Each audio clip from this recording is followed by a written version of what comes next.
हमारे व्रज में जब लड्डू होली हो जाती है, लड्डू होली का मतलब यह है कि अब सब विस्तार से सुनाऊंगा मैं कथा में जब जब अवसर मिलेगा। आज तो महात्मा सुनाएंगे, बाकी जिस दिन लड्डू होली होगी उस दिन लड्डू होली की कथा सुनाएंगे, जलेबी होली वाले दिन जलेबी होली की कथा, लठमार की कथा सब सुनाएंगे। पर मूल भाव यह है कि नंदगांव से मधुमंगल जी निमंत्रण देने गए होली का। तो निमंत्रण देवे के काजे गए तो पहले तो बड़े आराम से निमंत्रण देने पहुंचे। बरसाना में सब सखियों ने खूब स्वागत किया। थोड़ी देर में पता नहीं सखियों को कैसी ऊधम आई भीतर से। मधुमंगल जी को एक ने टीका लगायो, दूसरे ने एक माथे पे लगायो, तीसरी ने गाल पे लगायो, चौथी ने तो पकड़ करके मोही रगड़ दियो सबरो। और फिर सखीन के मन में ऐसा ऊधम आयो महाराज, मधुमंगल जी की ऐसी हालत कर दी, सबरे वस्त्र फाड़ दिए उनकी और महाराज लहंगा फरिया पहना दियो। मधुमंगल जी बेचारे रोए रोए डोले। जब अनेक प्रयास करने पर भी सखियों से नहीं बच पा रहे थे, पूरा विस्तार लीला है, क्या क्या किया गोपियों ने सब सुनाएंगे। तब अंत में मधुमंगल जी श्री राधा श्री राधा श्री राधा कहकर के जब चिल्लाए, तब किशोरी जी ऋषभानु भवन से दौड़ी, अरे ये कौन बुला रहा है। तब बाहर आकर के देखी महाराज, ऊपर से तो सखीन ने मधुमंगल जी पकड़ रखे। मधुमंगल जी बोले, मैं तो निमंत्रण देवे आयो, देखो बरसानी की छोरी ने मेरो का कियो। तब श्री किशोरी जी की आज्ञा से सबने मधुमंगल जी को छोड़ दियो, स्नान कराए। अब मधुमंगल जी बोले, वापिस जाऊंगो, सब कहेंगे लाला तेरे लत्ता कहां है, लहंगा फरिया पहने डोल लो है। तब श्री राधा रानी ने भानु बाबा की बगलबंदी मधुमंगल जी को दी, महंगे वाले आभूषण पहनाए, खूब सुंदर श्री मधुमंगल जी तैयार रह गए। और फिर वाक्य बाद में श्री किशोरी जी ने निमंत्रण प्राप्त करवे की खुशी में लड्डू उड़ाए हैं ऊपर से, वही कुछ श्री लड्डू होली बोले हैं, वही के भाव से लड्डू होली हो गए। कहां मधुमंगल जी फटे कपड़ान के साथ जाते तो नंदगांव में बड़ी हंसी होती। अब मधुमंगल जी ऐसे अपनी पूरी पीताम्बरी को यों करके पहुंचे। सबने जाके पूछा, अरे कहा गए हो, कहा? अरे तू तो बड़े फटे पुराने से कपड़ा पहन के गए हो, इतने नए वाले कपड़ा कहां से आए।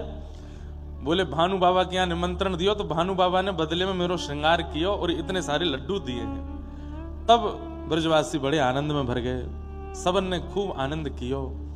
अब यहां होली को आगाज भयो है। बरसाने में 2 अष्टमियों में रात्रि में ब्रजवासी सोते नहीं है, एक तो राधाष्टमी के दिन और ये अब जो अष्टमी आएगी एकादशी से पूर्व, पूर्णिमा से पूर्व, जिस दिन बरसाने में लड्डू होली होगी, उस रात्रि को भी नहीं सोते बरसाने में। क्यों? मधुमंगल जी निमंत्रण देके गए तो कल ठाकुर जी आएंगे, इस प्रसन्नता में सब ब्रजवासी नाच रहे हैं, गा रहे हैं, उत्सव मना रहे हैं, पूरी रात जागरण करते रहे। तो इसलिए इन अष्टमियों पर सोते नहीं है, एक तो राधाष्टमी और एक ये होली की जो अष्टमी आएगी।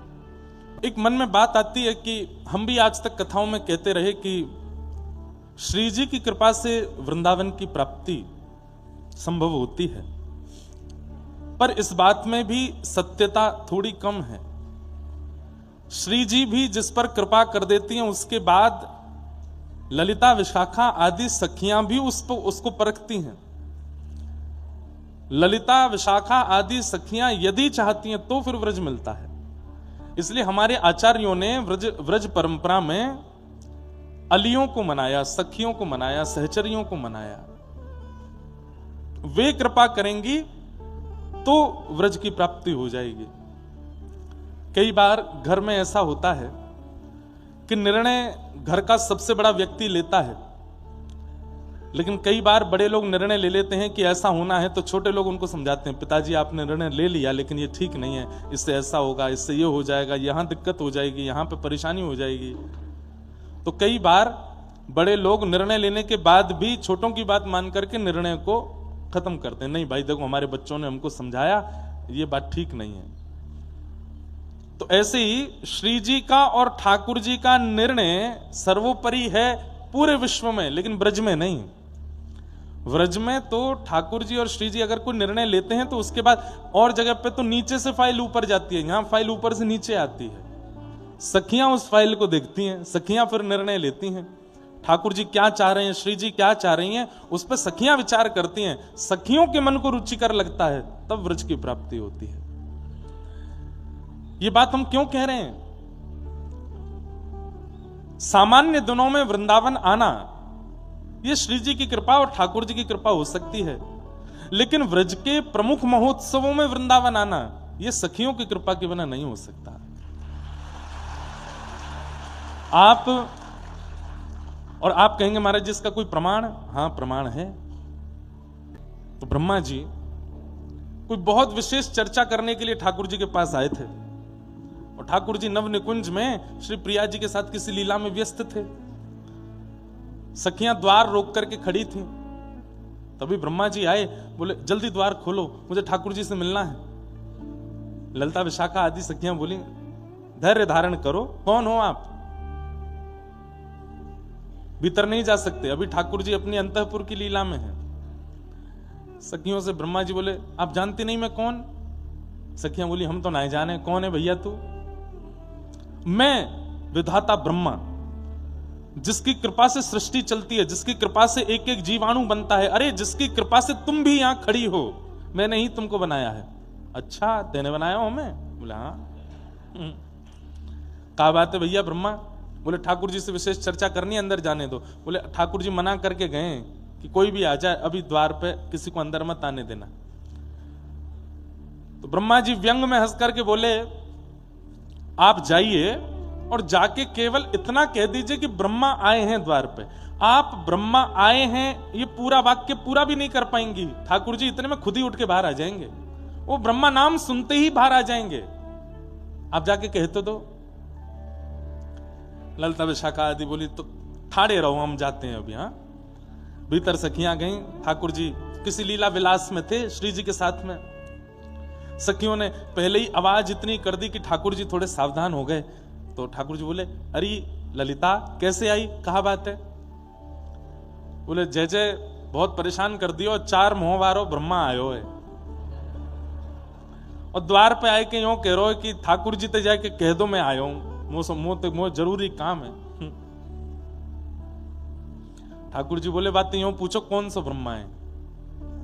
बोले कौन सा ब्रह्मा है मतलब?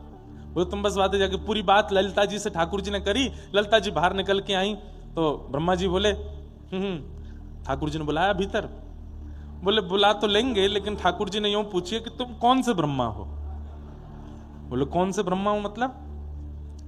तो श्री ललिता जी बोली कि ठाकुर जी कह रहे हैं सिर के केश से लेकर के चरणन तक जितने भी रोए हैं शरीर में, मेरे प्रत्येक रों में करोड़ों ब्रह्मांड हैं, एक ब्रह्मांड में एक ब्रह्मा है। प्रत्येक रों में करोड़ों ब्रह्मांड हैं, और उस करोड़ों ब्रह्मांड के एक ब्रह्मांड में एक ब्रह्मा है, मतलब एक रोए में 1 करोड़ ब्रह्मा हैं। उससे यूं पूछ के आओ कौन से रोए के कौन से ब्रह्मांड का ब्रह्मा है, जरा परिचय दे। ब्रह्मा जी बोले भगवान के प्रत्येक रों में करोड़ ब्रह्मांड हैं, और एक ब्रह्मांड में एक ब्रह्मा रहता, मतलब एक रोए में 1 करोड़ ब्रह्मा है। बोले हाँ, मुझे तो आज पहली बार पता चला कि मेरे अलावा भी कोई ब्रह्मा है। बोले 1 नहीं है, 2 नहीं है, 10 नहीं है, कितने करोड़ ब्रह्मा और हैं, तुम कौन से हो ये बताओ। ब्रह्मा जी मूर्छित होकर वहीं गिर गए। बोले 4 मुंह है मेरे, 4 दिमाग है मेरे, पूरी सृष्टि का रचयिता मैं हूं, लेकिन आज तक ये नहीं पता चला पाया कि मैं जिस अभिमान में रहता हूं कि सृष्टि मेरे से है, इस सृष्टि के रचयिता के प्रत्येक रूप में। हमें आपको लगता है कि हम यहां बैठे हैं, हम ही हैं बस ना, ऐसे ना जाने कितने ब्रह्मांड हैं और कितने लोक हैं और कितने जीवात्मा कहां कहां कौन कौन सी लीलाएं कर रहे हैं, हम कुछ नहीं जानते। लेकिन ब्रह्मांड करोड़ों होंगे, उन ब्रह्मांडों में ब्रह्मा भी करोड़ होंगे, देवता भी करोड़ होंगे। सब लोग इधर देखो, सब करोड़ होंगे, लेकिन बड़ी बात यह है कि वृंदावन एक ही है, और वो यही है जहां आप बैठे हो। ये हमारा सौभाग्य है कि इन करोड़ों कोटि ब्रह्मांडों में हम लोग उस ब्रह्मांड में जन्मे हैं जहां पे वृंदावन है, जहां गोवर्धन है, जहां बरसानो है, जहां यमुना जी है। इसलिए हम कहीं ना कहीं ब्रह्मा से भी ज्यादा सौभाग्यशाली हैं कि ये वृंदावन हमें प्राप्त है। और इस वृंदावन में भी कभी भी आ जाना ये भगवत कृपा होती है, लेकिन विशेष तिथियों में आना ये तो सहचरियों की कृपा है, सखियों की कृपा है। भैया व्यक्ति आपको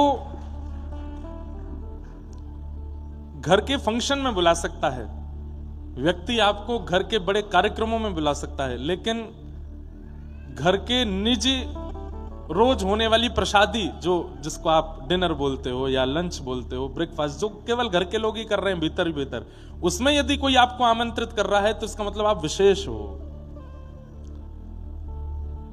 कोई रात्रि में कोई विशेष अपने घर में कुछ क्रिया कर रहा है, उसमें आपको आमंत्रित कर रहा है, इसका मतलब आप विशेष हो। नवरात्रि, रामनवमी, जन्माष्टमी, राधाष्टमी, ये जितने भी उत्सव हैं साल भर के, ये सब के आमंत्रण के लिए अधिकारी, इसमें सब आ सकते हैं। पर एक तो शरद पूर्णिमा और दूसरा होली महोत्सव, इन दो में वही आ सकते हैं जिनको सहचरियां चाह रही होंगी, जो अति विशेष होंगे। अच्छा एक बात, भीड़ तो बहुत हो जाएगी वृंदावन में, कल परसों तरसों के बाद तो तिल रखने की जगह नहीं मिलेगी, इतनी भीड़ रहेगी वृंदावन में।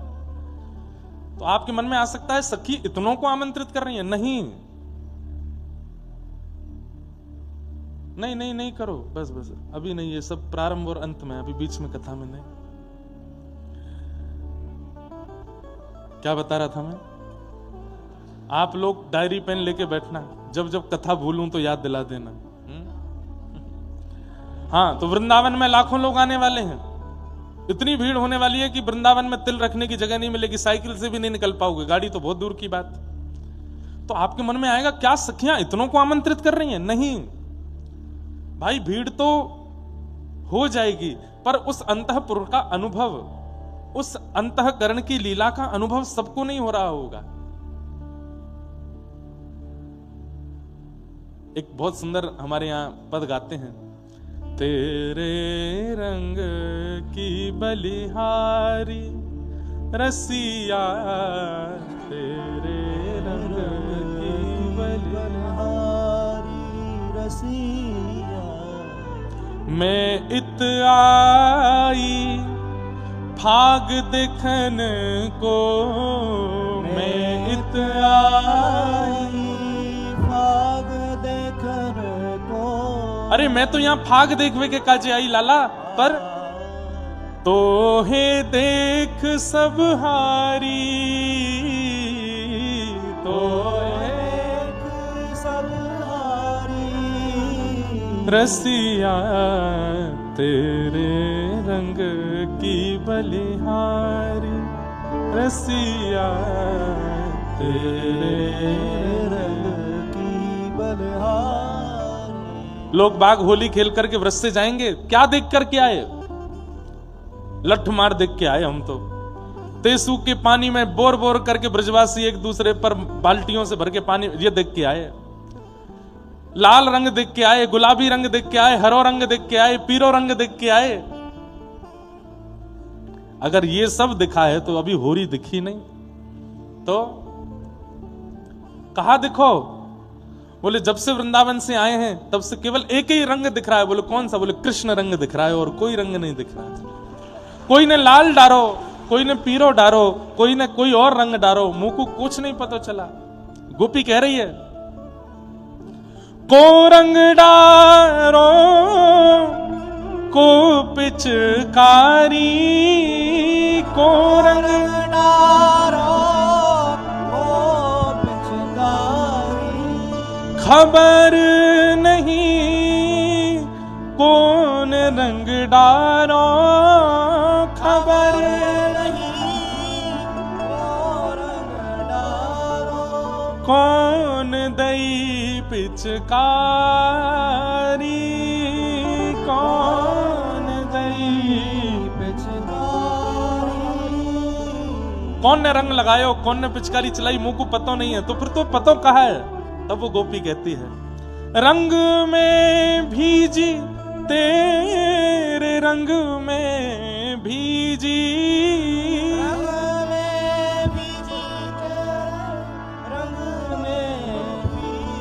लाज शर्म सब हारी, लाज शर्म सब हारी, तेरे रंग की बलिहारी रसिया, तेरे रंग की बलिहारी। तेरे रंग की बलिहारी रसिया, तेरे रंग की बलिहारी रसिया।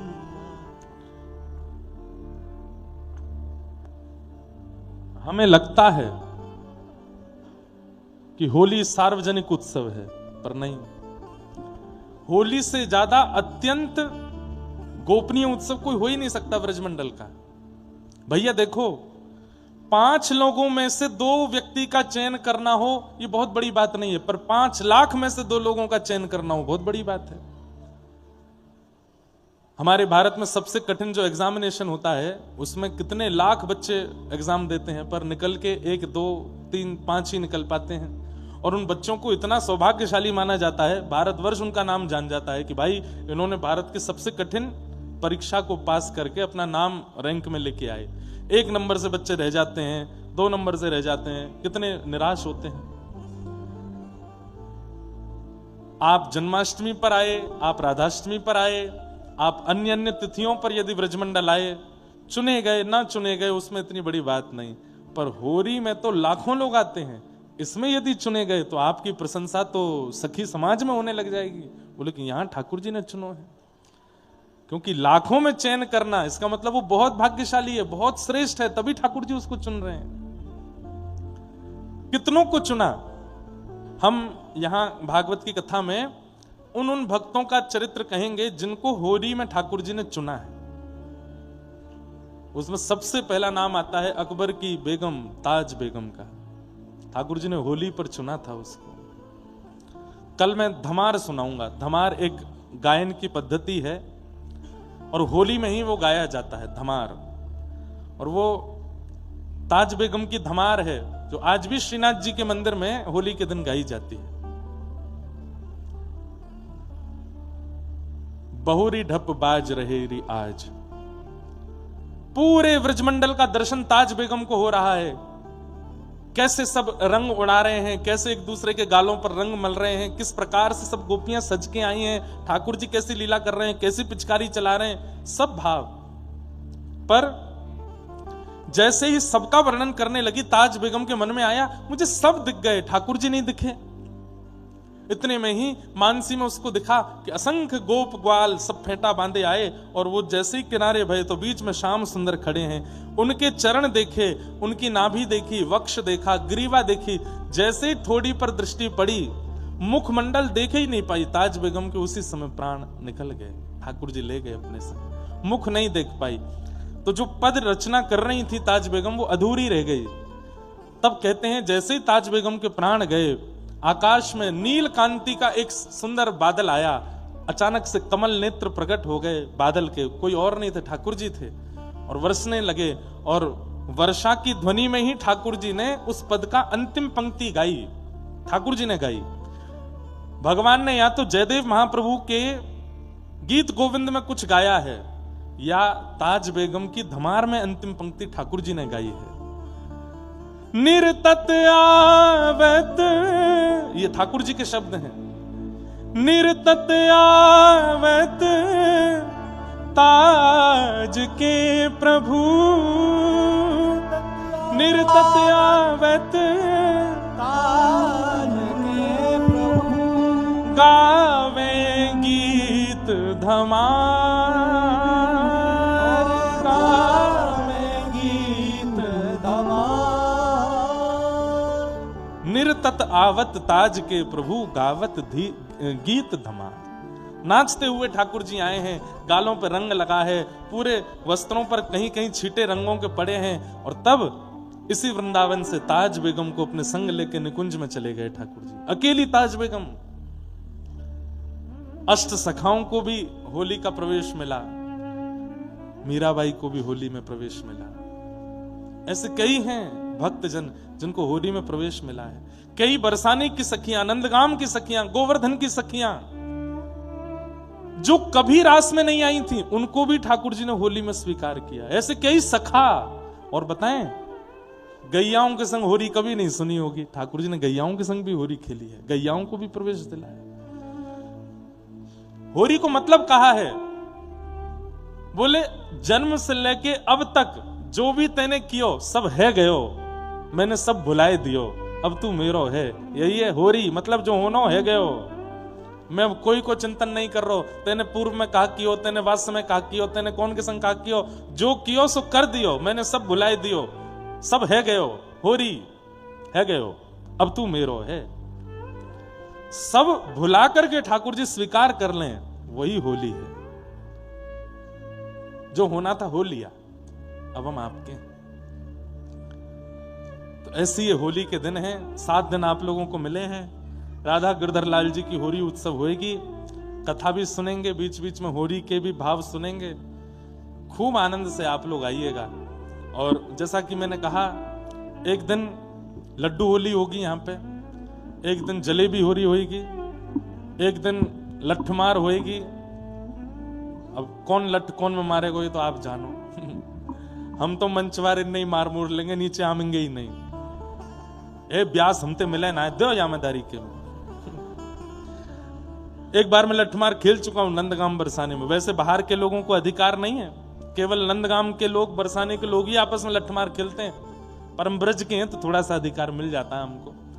हम गए हुरंगा हुरियारे बन के, ओ महाराज ऐसो मारो नंदगाम की गोपीन ने। और आपको पता है नंदगाम बरसाने में जब लठमार हो रही होती, कहीं लग जाए ना चोट, उसको चिकित्सा कराने डॉक्टर के पास नहीं जाते, ब्रज की रजई लेके वहां में लगा ले, है गए ठीक। वही से वही चिकित्सा है उनकी। दुनिया में यदि कहीं लग गई और आपने नीचे से मिट्टी उठा के लगा ली तो आपको इन्फेक्शन हो जाएगा। लेकिन हमारे व्रज के जब हुरियारे होरी खेलें, कहीं लगा जाए तो नीचे से रज उठाई के लगा लें, वही तो ठीक है। आप मत करियो, आपको तो है जाएगा इन्फेक्शन। जो वास्तव में व्रज के प्रति जिनकी अटूट निष्ठा और भाव है, उनके लिए रज ही औषधि है, उनके लिए रज ही भोजन है, उनके लिए रज ही रत्न है, उनके लिए रज ही सब कुछ है, सर्वांगण है। तो ऐसे एक दिन लठमार होगी, एक दिन होली लड्डून की होगी, एक दिन जलेबी की होगी, एक दिन फूलन की होगी, और विश्राम दिन वादना तो बूझ नहीं पा रहे हैं। तुम मेरी ही पत्नी हो, अरे ये कैसी हो गई? वो कहेगी तुम मेरे ही पति हो, मुझे लगा बाहर का लंगूर अंदर आ गया। ऐसी स्थिति आ जाएगी, एक दूसरे को पहचान नहीं पावे, ऐसी हो रही है।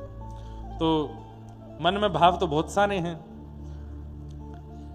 एक दिन हमारा मन तो है, बाकी सब कार्यकर्ता और प्रशासन यदि अनुमति देगा, सब वैष्णवों के साथ में वृंदावन की परिक्रमा चलें और नाचते गाते हुए, रंग उड़ाते हुए, अनुमति मिल जाएगी प्रशासन से। तो एक दिन कथा के बाद रात्रि में प्रसाद आदि पाके रात में लगाएंगे 2-3 बजे, ताकि तो बाकी की भीड़ में कम हो, और सुबह तक लगा के सीधे जमुना जी में कूदेंगे, जमुना स्नान करके ही आवेंगे। भाव तो बहुत सारे हैं, अब पूर्ति किस किस भाव की हो ये तो ठाकुर जी जाने। आप लोग जो भी सब यहाँ कथा के लिए आए हैं, कथा पहले बाहर कई जगह निश्चित की गई, कहाँ हो, वहां हो, इधर हो, पर अंत में लाल जी को पर्ची डाली तो लाल जी बोले हमारे घर के पास भोगला आश्रम में ही करो, ताकि यहाँ से लोग बागों को कथा के बाद कहीं दर्शन को भी जाना हो, राधा वल्लभ जी जाना, राधा रमण जी जाना, बिहारी जी जाना, मदन मोहन जी जाना, गोपीनाथ जाना, तो यहाँ सब पास हैं, आप लोग जा सकते हो। इसलिए कथा का क्रम बीच वृंदावन में ही रखा गया है। इस प्रांगण में रंग उड़ाने की मनाही है, इसलिए ज्यादा रंग वंग बाहर से मत लाइएगा कल से, क्योंकि अब होली एक ऐसा उत्सव है जो कभी ऊधम नहीं करता होगा वो भी ऊधम करने लग जाता है। पता नहीं क्या ऊधम ऐसा होता है होली में, चुपचाप बैठा है, बिल्कुल सीरियस है, और नेक रंग लगाए, वाने नेक लगाए और नेक ज्यादा, भाई फिर तो इतनी ज्यादा है जाए कि पता नहीं क्या हो जाता है। होली में सबके भीतर ठाकुर जी प्रकट होकर के ऊधम मचवाते हैं, तो ये होली के दिन में ऐसा ही होता है। पर आप सब लोग ध्यान रखना, खूब भाव से करेंगे और प्रत्येक लीला सुनाएंगे कि होली कहाँ हो रही है, कैसे हो रही है, क्यों हो रही है, किस भाव से हो रही है। सब लीला कथा हम लोग श्रवण करेंगे। श्रीमद् भागवत जी की कथा है, तो पहले हम महात्म्य की चर्चा थोड़ी कर लें। और व्रज भक्त, क्योंकि वृंदावन में बहुत दिन बाद कथा कहने का अवसर मिल रहा है, इसलिए खूब कोई कसर छोड़ेंगे नहीं। मैं कथाओं में कहा करता हूं हम सबके सामने असत्य संभाषण कर सकते हैं, पर जिनके सामने असत्य बोलने में जीव को भी संकोच होता हो वो ठाकुर जी। व्यक्ति माता पिता परिवार बच्चे घर के सब लोगों से असत्य बोल लेता है, लेकिन जब ठाकुर जी के सामने जाता है तो ठाकुर जी की झांकी देख करके उसके चित्त में आता है, नाथ तुम जानत सब अंतर्यामी, आप तो सब जानते हो, आपके सामने क्या छुपाऊं मैं। अरे व्यक्ति कसम भी अगर खा लेता है ना ठाकुर जी की, तो भी मनी मन क्षमा मांगता है, नाथ आप तो सब जानते ही हैं, मैं बस अपने बचाव के लिए झूठ बोल रहा हूं, बाकी सत्य तो आपको पता है। तो जिसके मन में ये प्रगाढ़ विश्वास है कि ये सत्य जानते हैं, सत्य के ज्ञाता हैं, सत्य इनसे छुपा नहीं है, वही परमात्मा है। और कई बार ऐसी ही बुद्धि गुरु के प्रति भी हो जाती है। हम गुरु के स्वरूप को देख करके, गुरु की झांकी देख करके उनसे भी नहीं छुपा पाते। और एक बात कहूं, ऐसे अगर गुरु हैं कि जिनके सामने असत्य बोलने में घबराहट होती हो, तो समझिए वो गुरु के तत्व में ठाकुर जी हैं।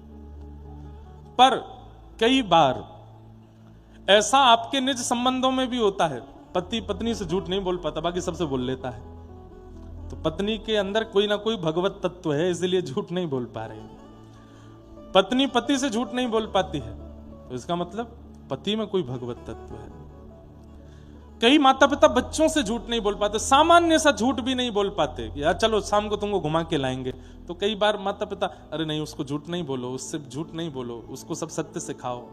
ऐसी भावना, सत्य की भावना जिसके प्रति भी रहती है, वो कोई ना कोई भगवत तत्व से युक्त व्यक्ति है। हां, कई लोगों के सामने सत्य भय के कारण बोला जाता है, भय के कारण नहीं, अकारण सत्य बोला जाता हो, अकारण ही सत्य प्रकट हो जाता हो, समझो उसमें कोई भगवत तत्व विद्यमान है। अच्छा एक बात और, किसी के सामने सत्य प्रकट होता हो तो हम ये बात मानते हैं कि उसमें भगवत तत्व विराजमान है। कई बार जिस व्यक्ति के अंदर भगवत तत्व होता है वो किसी से झूठ नहीं बोल पाता, वो सबके सामने सत्य ही बोलता है। स्वयं के ऊपर भगवत कृपा होती है, वो व्यक्ति भी असत्य संभाषण ज्यादा नहीं कर पाता। सत्य और असत्य की कई परिभाषाएं हैं। सत्य और असत्य को केवल बोलने और सुनने मात्र में नहीं रखा जा सकता। आपका विचार वह भी सत्य असत्य का आकलन करता है, आपका व्यवहार वह भी सत्य असत्य का आकलन करता है, आपकी जीने की पद्धति भी सत्य असत्य को बताती है। अब कई लोग हैं वो वैसे तो खूब उपद्रव करते हैं, सब खाते हैं, सब पीते हैं, सब उल्टी सीधी चीजें करते हैं, पर जब वृंदावन आना हो, जब अपने किसी धाम में तीर्थ में जाना हो, तो इतने बड़े भगत बन के जाते हैं कि रात में भी सोते हैं तो तिलक लगा के ही सोते हैं, कंठी माला पहने बिना। कई वृंदावन में हाथ में माला झोली लिए ही घूमेंगे, उनका बस नहीं चलता, नहीं तो भोजन भी वो उल्टे हाथ से करें, इसमें माला ही जपते रहें। मैं किसी की निंदा नहीं कर रहा हूं, पर यह भी एक प्रकार का असत्य है। ठाकुर जी को मन में लगता है तो इतनी माला वास्तव में मन से करता है, बस दिखाने के लिए नहीं करना है, वह भी असत्य है, उसको भी ठाकुर जी स्वीकार नहीं करते। जो केवल दिखावे के लिए, केवल लोक रंजन के लिए ऐसी भावनाएं चित्त में रखता है। हमारे वृंदावन में जिन्होंने श्री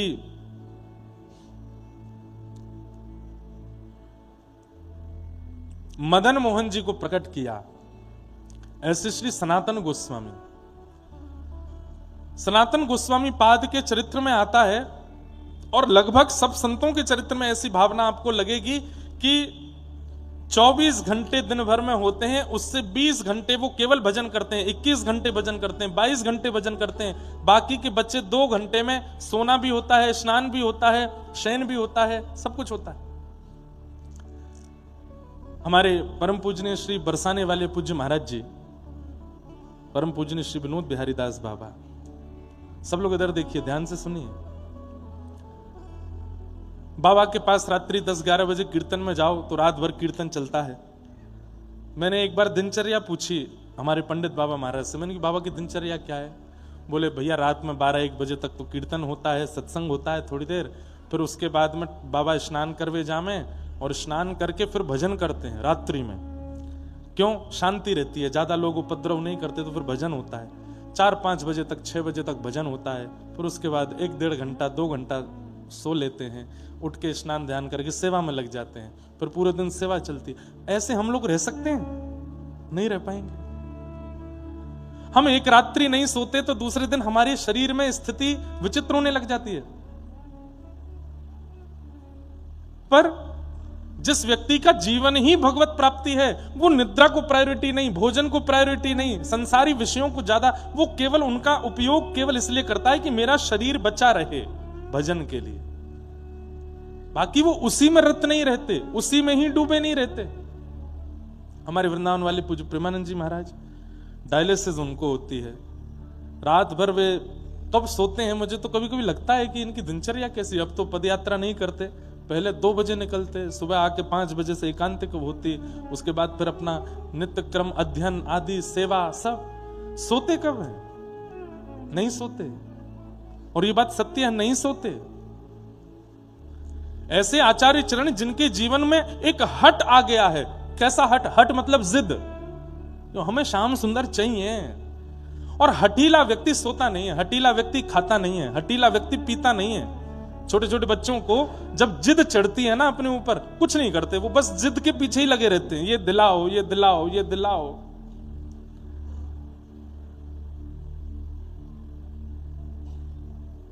लेकिन भगवत प्राप्ति की हट प्रेम से युक्त होती है। वहां जिद भी है, पर पीछे पड़ने वाली जिद नहीं है कि ठाकुर जी के प्राण खा गए, मिलो हमको ना। जैसे राखो तैसे रहूं, जैसे राखो तैसे रहूं। मैं वैसे ही रहूंगा जैसे आप चाहोगे, पर नाथ आपको भजना नहीं छोड़ूंगा, आपको रटना नहीं छोड़ूंगा, आपको याद करना नहीं छोड़ूंगा। ये मेरा अधिकार है, मुझे करने दीजिए। आपने तिरुपति बालाजी के दर्शन किए हैं? सब लोग इधर देखो, इधर देखो, इधर देखो। कर्ण पिशाचनी जितने भी लोग चला रहे हैं सब बंद कर दो। आज की कर्ण पिशाचनी फोन ही है। कथा में फोन नहीं चलाना, बिल्कुल नहीं चलाना। कम से कम 3 घंटा तो बिल्कुल शांति से सुनो। तिरुपति बालाजी के दर्शन किए हैं? चित्र में भी जिन्होंने किए हों, उनकी ठोड़ी पर यहां एक श्वेत श्वेत एक कपूर मिश्रित एक औषधि लगाई जाती है। क्यों? कहते हैं तिरुपति ऊपर, तिरुमला जो है वो पहाड़ पर है, नीचे तिरुपति है। और तिरुपति में एक वैष्णव अपनी गौशाला में गायों का दूध निकाल के नित्य लेके जाते थे। पैदल चढ़ के इतने भारी दूध के उन पात्रों को कंधे पर लाद के ऊपर लेके जाते, और श्री वेंकटेश भगवान को दूध का भोग, जो भी सामग्री बनती, या घी भी निकलना हो, छाछ बननी हो, मक्खन निकलना हो, सब उसी दूध से होता था। इतनी संख्या में दूध लेकर के नीचे से जाते।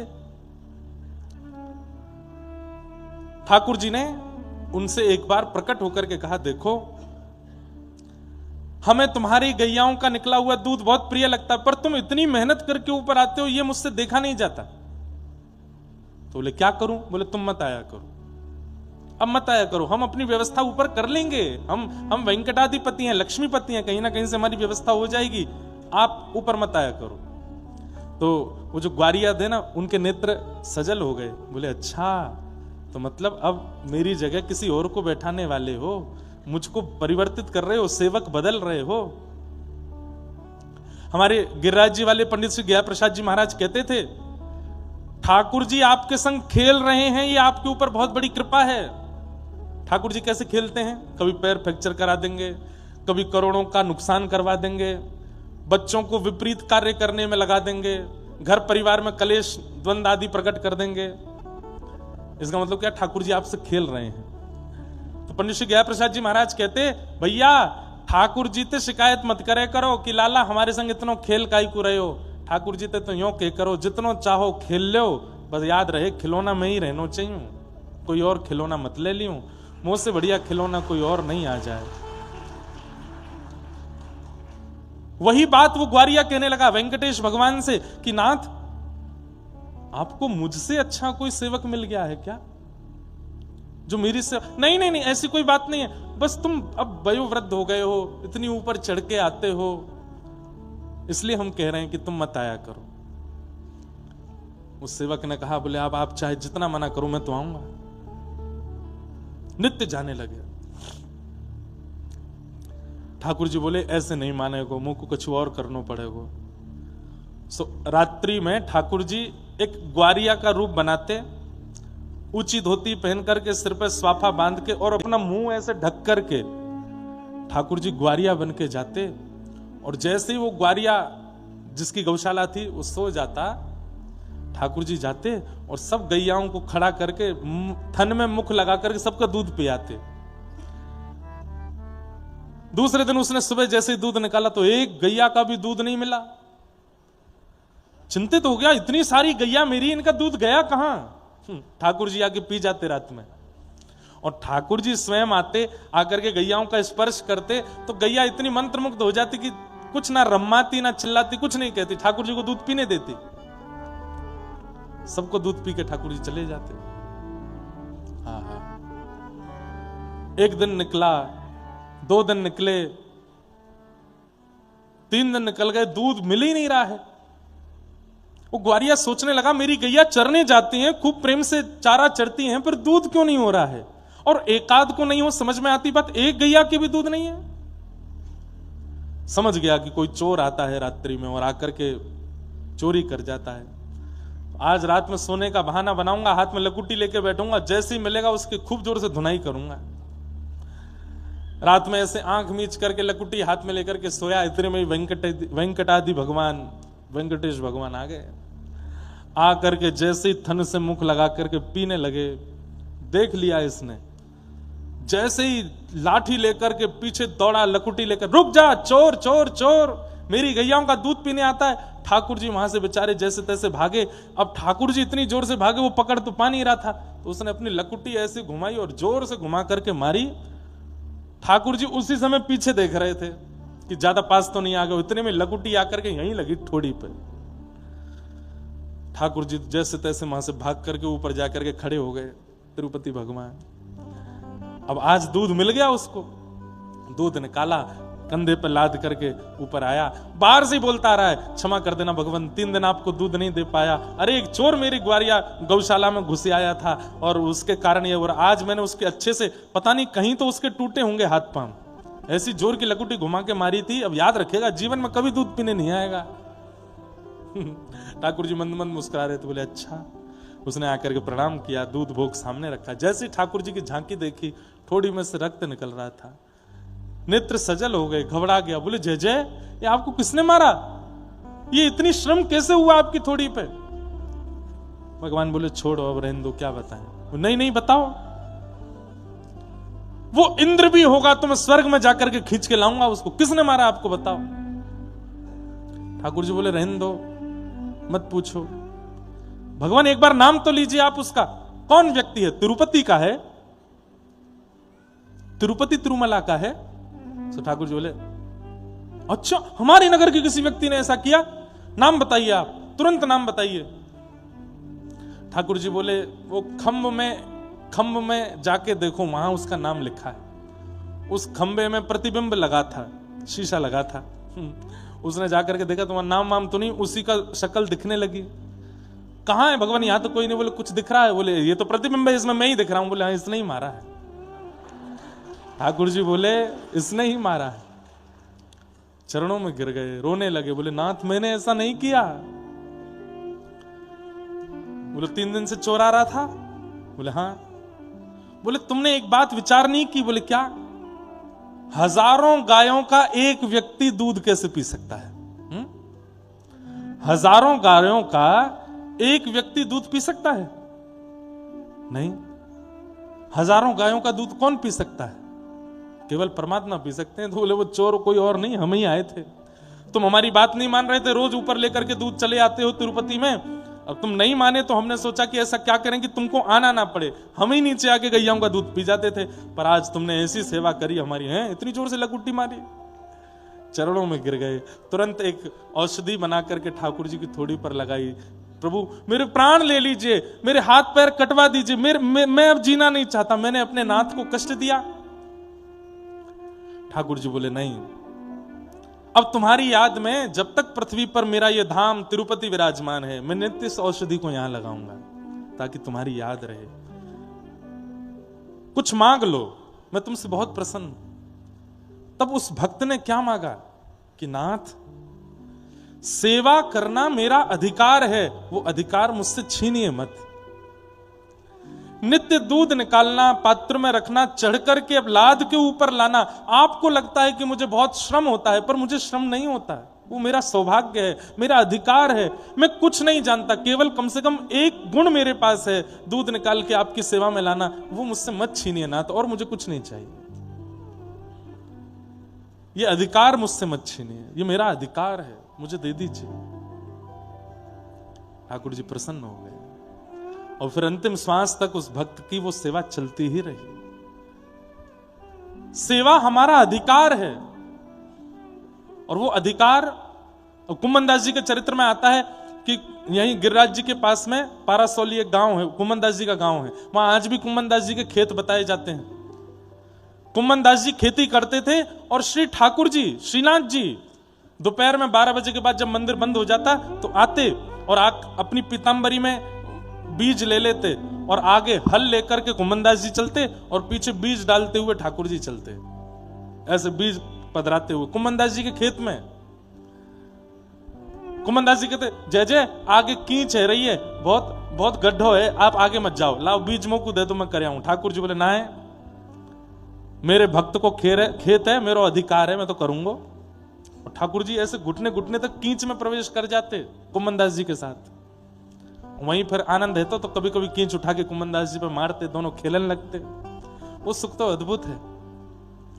पर कहते हैं जैसे ही संध्या के 4 बजते और 4 साढ़े 4 बजे मंदिर खुलने के घंटे घड़ियाल बजते तो ठाकुर जी वहां बीज डलवा रहे हैं कुम्मनदास जी के संग। फिर भी कुम्मनदास जी हाथ पैर धोकर के मंदिर भागते। ठाकुर जी बोले ए कुम्मना, मैं तो तेरे संग ठाड़ा हूं यहीं पे, फिर काई गुजारो है? मैं तो तेरे संग ठाड़ा हूं, तेरे संग सबरी लीला कर रहा हूं, फिर काई गुजारो है? तो कुम्मनदास जी कहते जब आप मेरे जीवन में ऐसी लीला करने नहीं आते थे तब आप मुझे मंदिर में ही मिलते थे। जब आपने मेरे ऊपर कृपा नहीं की थी, अनुग्रह नहीं किया था, तब आप मुझे मंदिर में ही मिलते थे। जब आप मेरे खेत में नहीं आते थे, मेरे घर में नहीं आते थे, तब मुझे आप मंदिर में ही मिलते थे। जिस मंदिर ने मुझे आपको प्रदान किया, आज आपके मिलने के बाद उस मंदिर को मैं नहीं छोड़ूंगा, वो मेरा अधिकार है, वहां मैं नित्य जाके आपका दर्शन करूंगा। और दूसरी बात कुम्मनदास जी क्या कहते हैं, सब लोग इधर देखो, ध्यान से सुनो। दूसरी बात कुम्मनदास जी कहते हैं कि आज आप मंदिर छोड़ करके यहां मेरे साथ खेलने आते हैं, कल आपकी इच्छा नहीं होगी तो नहीं आओगे, परसों कोई और अच्छी बगिया बना देगा तो वहां चले जाओगे, लेकिन मंदिर में तो आपको आचार्यों ने बिठाया है, वहां से आप कहीं नहीं जाओगे। इसलिए मंदिर जाना मैं नहीं छोड़ूंगा, वहां तो मैं रोज जाऊंगा। चाहे आप मुझे कितने भी मेरे समीपता में आके मिलते हो, मैं मंदिर का त्याग नहीं करूंगा। हमारा अधिकार है ठाकुर जी की सेवा,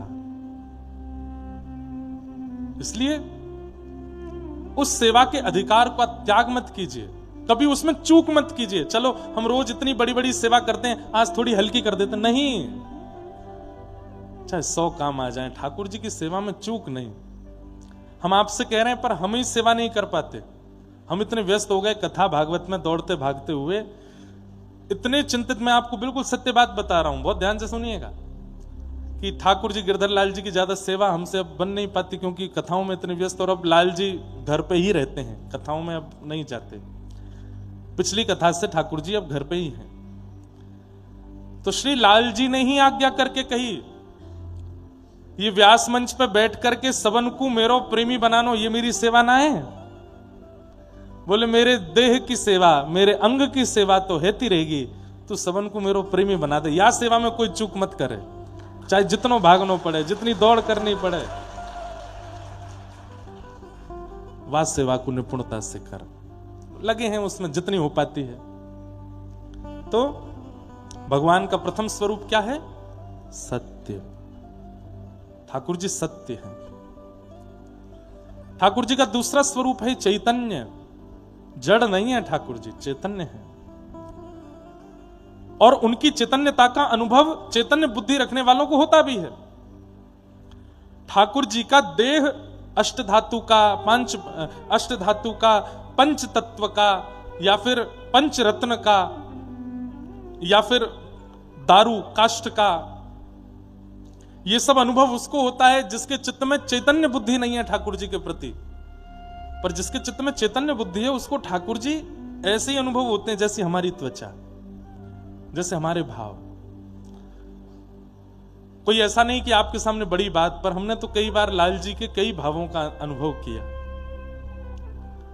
प्यारे गिरधर लाल जी को एक बार बहुत पसीने आए, बहुत पसीना आया। मुखमंडल से छोटे छोटे बिंदु प्रकट होकर के यहां बड़ी बड़ी बिंदु हो जाती हैं और ऐसे गिर रही थी ठाकुर जी के। और कहां पे, स्थान भी बताऊं, जयपुर में जब अपने सी स्कीम में होती भक्तमाल, वहां की कथा की बात है। ठाकुर जी कथा में, क्योंकि भक्तमाल कथा में गिरधर लाल जी रोज जाते हैं, उस कथा में ठाकुर जी बैठे थे और बैठ करके पूरी कथा सुन रहे थे। तब प्रश्वेत के बिंदु प्रकट हो रहे थे गिरधर लाल जी को। कई बार कई अनुभव ठाकुर जी के होते हैं, पर वो कब होते हैं? जब आपके चित्त में चैतन्य स्थिति होती है ठाकुर जी के प्रति। आप ही जड़ बुद्धि रखते हो कि ये पाषाण हैं, ये पत्थर के हैं, ये अष्टधातु के हैं। हमारे वृंदावन में बिहारी जी के सामने लोग बाग जाते हैं तो नीचे से फूल माला फेंक के मारते हैं कि अंदर पहुंचे ठाकुर जी तक। सहज टेढ़ बतरान में टेढ़ो है तेरो अंग, सहज टेढ़ बतरान में टेढ़ो है तेरो अंग। पर ठाकुर जी क्या कह रहे हैं? तेरे कुटिल कटाक्ष ने, तेरे कुटिल कटाक्ष ने मेरो तन कर दियो त्रिभंग, बंक मुरली की बलिहारी, चलो पिया नटवर गिरधारी, बंक मुरली की बलिहारी, चलो पिया। अरे श्यामाजू, जब से आपने मेरी कमर नैन भर के देख ली, तब तो टेढ़ी है गई है ये। जब ते आपने ये आंख बिना झपकाए मेरो मुकुट देख लियो, तब तो टेढ़ो है गो ये। सोचो, कहां किशोरी जी, तप्त कांचन गौरांगी श्री राधे वृंदावनेश्वरी, जो इतनी कोमल हैं, इतनी कोमल हैं कि जब कमल के पराग, जो कि विश्व में सबसे कोमल है, कमल का पराग, यहां से आने जाने वाले लोग थोड़ा संकोच में आवे अंदर, बिल्कुल ऐसे चले ना आवे, नहीं तो हम भूल भाल जाते हैं। हमें लगता पता नहीं कोई राष्ट्रपति आए हैं, कैसे समझाएं। तो क्या बता रहा था मैं? कमल की पराग, जब आप कमल खोलेंगे, कमल के बीच के तंतु में उसमें पराग है, वो इतनी कोमल होती है कि छू दो तो उसकी पीलिमा अपने हाथ पे आ जाती है। वो पराग बिछाई गई हैं बृषभानु भवन में, और श्री जी सुबह उठ करके स्नान ध्यान करके जब निकसी हैं तो पराग पे चरण जब रख रही हैं तो वो पराग भी किशोरी जी को चुभ रहा है। सोचो कितनी कोमल है हमारी किशोरी जी। और ठाकुर जी उनसे कह रहे हैं कि हे श्यामाजू, आप बिना पलक झपकाए अगर मेरी ओर देखें तो मेरी कमर टेढ़ी है जाए। इतनी कोमल अंगी श्री किशोरी जी के कोमल नेत्रों की कटाक्ष जब ठाकुर जी को इतना लग सकती है, हम लोग तो कितने निष्ठुर हैं। हम तो ऐसे देखते हैं आंख गाड़ करके ठाकुर जी को। इसलिए हमारी व्रज की परंपरा में नियम है, झरोके से देखो ठाकुर जी को, थोड़ी झीनी सी चद्दर नेक आंखन के आगे लेके देखो ठाकुर जी को। क्यों? कहीं हमारे नेत्रों की तीक्ष्णता चुभे नहीं ठाकुर जी को। इतने कोमल हैं श्री श्याम सुंदर, इतनी चैतन्यता का भाव बताया जा रहा है, हम उन्हें पाषाण कैसे मान सकते हैं? हम उन्हें पत्थर का कैसे मान सकते हैं? जब आप इतनी चिंता, इतना चिंतन रखेंगे भगवत दर्शन में, तो पाषाण के ठाकुर जी हो, मार्बल के ठाकुर जी हो, अष्ट धातु के हो, अपने आप चैतन्य हो जाएंगे, अपने आप चैतन्यता का अनुभव कराने लगेंगे। एक व्यक्ति मुझसे बोला, बोले महाराज जी, हमको पर्दा करने की क्या जरूरत है, हम चश्मा पहनते तो हैं, तो जो नेत्रों की तीक्ष्णता होगी नहीं लगेगी ठाकुर जी को। आपको क्या लगता है, नेत्रों से कोई रेज निकलते हैं क्या जो ठाकुर जी को टेढ़ा मेढ़ा करेंगे? नहीं, नेत्रों से भाव प्रकट होता है, और उस भाव में अगर कहीं स्वार्थ की दुर्गंध होगी ना, ये वृंदावन है, यहां स्वार्थ से नहीं देखा जाता ठाकुर जी को, निस्वार्थ से देखा जाता है। हे बिहारी जी मेरे वो काम बनवा दो, ये करवा दो, स्वार्थ की दुर्गंध आ गई, तुरंत नेत्रों के दृष्टि ठाकुर जी को चुभने लगेगी। ऐसे नहीं, ब्रज वृंदावन में तो भाव से देखा जाता है। ठाकुर जी कैसे हैं? चैतन्य हैं, सत्य, चैतन्य, और तीसरा, अगर सत्य और चैतन्य इन दो रूपों में आपने चूक नहीं की तो फिर आपको आनंद का अनुभव होगा, आनंद की अनुभूति ठाकुर जी कराएंगे। सच्चिदानंद रूपाय, ये भगवान के 3 रूप में, सत्य, चैतन्य और आनंद। विश्वोत्पत्त्यादि हेतवे, विश्व की उत्पत्ति, पालन और संहार के जो हेतु हैं। तापत्रय विनाशाय श्री कृष्णाय वयं नमः। बंधुओं देखो, ऐसे श्री कृष्ण को हम प्रणाम करते हैं जो 3 रूप, 3 गुण और 3 कर्मों से युक्त हैं। सत्य, चैतन्य, आनंद 3 रूप हैं, विश्व की उत्पत्ति, पालन, संहार ये 3 कर्म हैं, हम सबके 3 तापों का नाश ये भगवान का गुण है। ऐसे भगवान को हम प्रणाम करते हैं। बंधुओं देखो, हम भक्तों को ठाकुर जी के चरण छूने का अधिकार है, बस। भक्तों ने जब प्रेम प्रदान किया तो ठाकुर जी बोले इस प्रेम को मैं कहां धारण करूं, सिर पे तो नहीं कर सकता। क्यों? ये सिर का स्थान तुलसी जी को दे रखा है ठाकुर जी ने, यहां तुलसी जी विराजते हैं।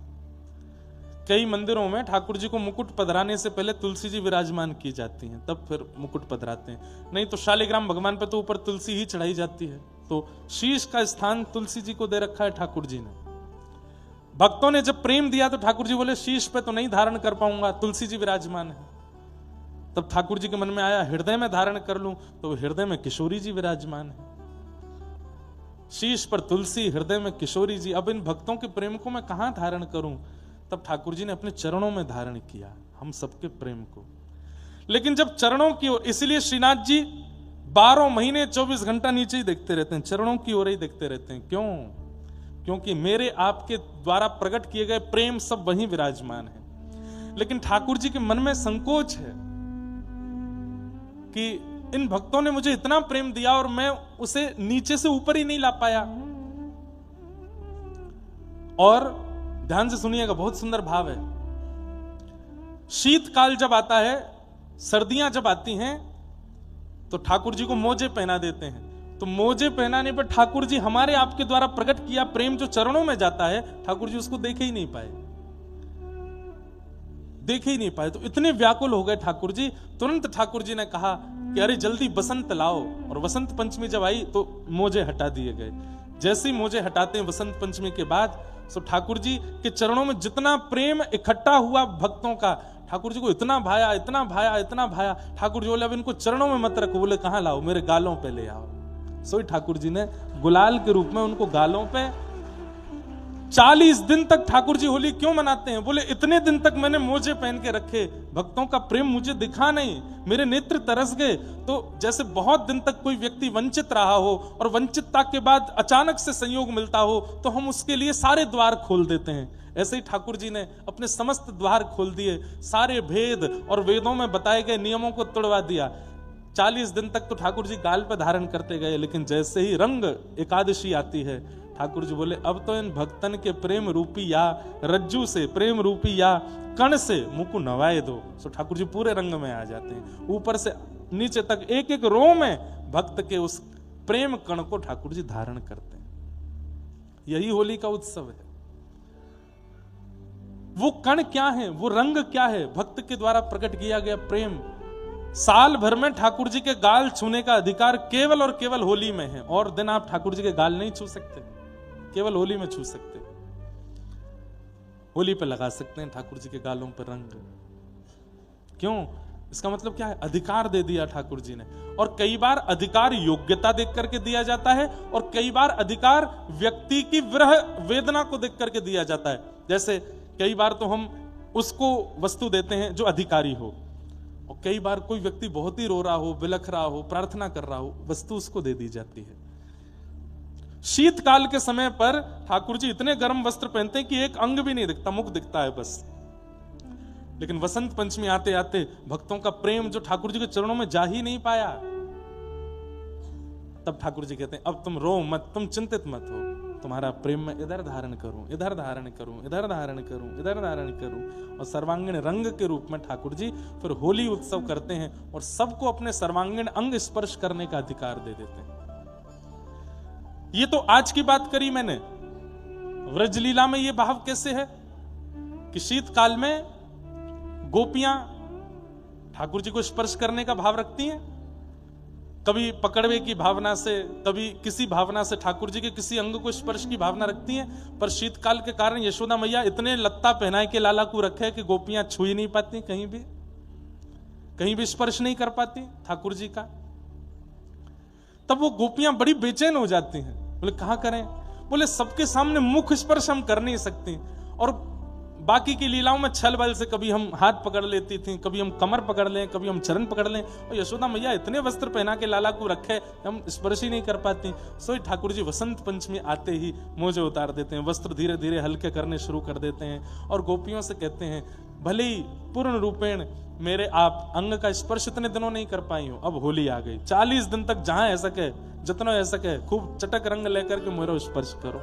और सब गोपियां जा जा करके नित्य ठाकुर जी के आगे गारी गाती हैं। गारी किस बात से, इतने दिनों तक क्यों नहीं छूने दिया आपने हमको, इतने दिन तक क्यों छुपे रहे, अब निकस के आए हो, तो गारी देती हैं और फिर रंग लगा लगा करके स्पर्श करती हैं ठाकुर जी का। ये सब भाव है, ऐसे भाव है। वास्तव में होली के त्योहार का प्रारंभ रास पूर्णिमा पर हुआ, मतलब शरद पूर्णिमा पर। आप लोग अनुभव करेंगे, शरद पूर्णिमा का चंद्रमा जब प्रकट होता है ना, उस दिन आकाश में एक विचित्र प्रकार की लालिमा छा जाती है और दिन के प्रकाश श्वेत होते हैं, पर शरद पूर्णिमा के चंद्रमा का प्रकाश रक्त वर्ण का होता है, लाल वर्ण का होता है। कहते हैं जैसे ही श्री प्रिया जी ने और ठाकुर जी ने शरद पूर्णिमा के चंद्रमा को देखा तो प्रिया जी के मन में भाव आया, बहुत ध्यान से सुनिएगा। अमावस्या से लेकर के पूर्णिमा तक ये आकाश रूपी प्रियतमा अपने चंद्र रूपी प्रियतम की प्रतीक्षा करती है। अमावस्या से लेकर के पूर्णिमा तक आकाश रूपी प्रियतमा, प्रियतमा मतलब पत्नी, आकाश पत्नी है और उसका पति चंद्रमा है, या फिर ऐसा कह लो आकाश पति है और चंद्रमा उसकी पत्नी है। तो दोनों की बातें हैं, वहां चंद्रमा भी विरह में है, आकाश भी विरह में है कि हमारा मिलन पूर्ण कब होगा। तब अमावस्या से लेकर के दिन ब दिन चंद्रमा की कलाएं बढ़ती जाती हैं और जिस दिन पूर्ण चंद्रमा होता है, पूर्णिमा के दिन, उस दिन आकाश में एक विचित्र प्रकार का रंग जैसा घुलता है। थोड़ी देर के लिए ही दिखता है वो, जब लाल लाल चंद्रमा की लाल रेशें आकाश को लालिमा से रंगित कर देती हैं, तब किशोरी जी देख करके उसके प्रति भाव रखती हैं। ऐसा लगा मानो कि श्याम सुंदर श्री कृष्ण बहुत वर्षों बाद मेरे समीप आए हों और आकर के प्रेम भाव से ये लाल रंग से मेरे अंग को रंग रहे हों। और यही भाव जाकर के किशोरी जी ने जब ठाकुर जी को बताया, सोई ठाकुर जी गुलाल लेकर के आए, बोले आपके मन को भाव है तो फिर ये होना चाहिए। और तुरंत ठाकुर जी ने गुलाल लेकर के किशोरी जी के अंग प्रत्यंगों पर लगा करके होली का उत्सव प्रारंभ किया। एक बहुत सुंदर पद है भैया, देखो वृंदावन की कथा है, यहां मैं बार बार कहीं इधर उधर जाऊं तो फिर चिंतित मत होना, यहां भाव बहुत आ रहे हैं चित्त में। लाल गोपाल गुलाल हमारी आँखिन में जिन डारो जू, लाल गोपाल गुलाल हमारी आँखिन में जिन डारो जू, केसर रंग सो भरी पिचकारी केसर रंग सो भरी पिचकारी। हाँ केसर रंग सो भरी पिचकारी। केसर रंग सो भरी पिचकारी। मोमंगन मत मारो जू लाल गोपाल गुलाल हमारी आँखिन में जिन दारो जू लाल गोपाल गुलाल हमारी आँखिन में जिन दारो जू। बहुत सुंदर, इतने अच्छे अच्छे पद हैं ब्रज होली के। हाँ हाँ, हमारा बस चले तो हम यही गाते सुनाते रहें, इन भावों से भारी नहीं जाऊं। केवल रंगों की चर्चा और होरी के रसिया ठाकुर जी की चर्चा, यही भाव चलते रहें, इन्हीं भावों में हम सब निमग्न होते रहें, ऐसी भावना रहती चित्त में। गावो राग परस्पर हिल मेल, गावो राग परस्पर हिल मेल। गावो राग परस्पर हिल मेल। गावो राग परस्पर हिल मेल। फागुन नेह निभाओ जू फागुन नेह निभाओ जू। फागुन नेह निभाओ। लाल गोपाल। तो शरद पूर्णिमा की रात्रि पर जो चंद्रमा ने आकर के आकाश को लाल रंग से रंगित किया, तब से ही श्री जी के मन में ये इच्छा प्रकट हो गई कि ऐसे ही कभी श्याम सुंदर इतना विरह देते हैं, रात्रि भर या दिन भर कभी नहीं मिलते हैं, तो वो विरह की पूर्णता ऐसे हो कि जब मिलें तो रंग अंकित करके, रंग अर्पित करके यह भाव पूर्ण करें। बस किशोरी जी के उस भाव की पूर्णता के लिए श्री ठाकुर जी रंग लेकर के आए हैं और श्री प्रिया जी के अंग पर, प्रिया जी के कपोल पर वह परस्पर रंग अर्पित कर रहे हैं। वही रंग का त्योहार होली है। ऐसे भाव हैं। ऐसे श्री कृष्ण को हम बारंबार प्रणाम करते हैं, जो रसेश्वर भी हैं, रासेश्वर भी हैं, ज्ञानेश्वर भी हैं, योगेश्वर भी हैं, ब्रह्मेश्वर भी हैं, सब कुछ हैं। ऐसे श्री कृष्ण को बारंबार प्रणाम। आज महात्म्य की कथा है और महात्म्य की कथा में उसी भाव का विवेचन है जहां से हम अभी आए हैं, नैमिषारण्य। 88,000 सौनकादि ऋषि नैमिषारण्य क्षेत्र में बैठे हैं और मानव कल्याण के लिए यज्ञ कर रहे हैं।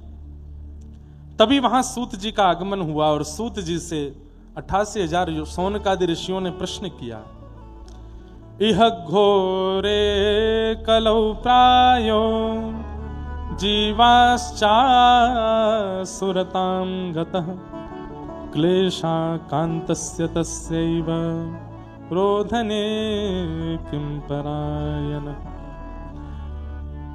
इह घोरे कलौ प्रायो जीवाश्चासुरतां गतः क्लेशाकान्तस्य तस्यैव शोधने किं परायणम्।